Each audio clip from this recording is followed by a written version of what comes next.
Sleep.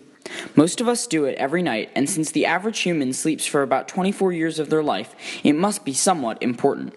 But how much sleep do we need? What happens to our body if we don't get enough sleep? And are there ways to get better sleep? Today, we will try to answer these questions. Surveys have shown that the average teen gets about 7.5 hours of sleep every night, but doctors highly recommend nearly 9.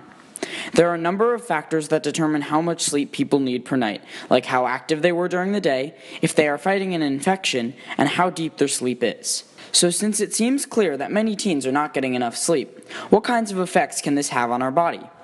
Researchers have tested the effects of sleep deprivation over long periods of time. In an experiment, 3 groups of people were created. Each group slept for either 4, 6, or 8 hours each night. During the day, they would complete a variety of cognitive tests.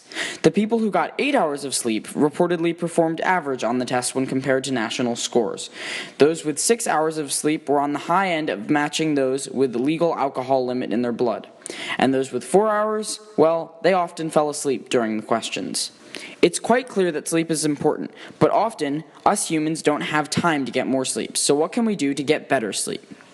A general consensus is that power naps, or naps ranging from 20 to 30 minutes, are your best option if you feel tired during the day.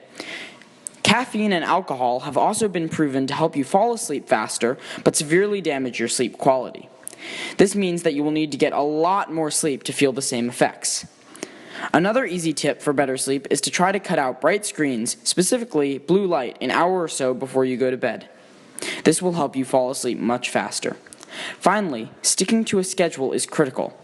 If you wake up for school every day at 6:15, try to do the same on the weekends, or at least within 30 minutes. It's better to take one or multiple power naps throughout the day to compensate than to break your sleep schedule, and plus, it'll make Mondays a whole lot easier.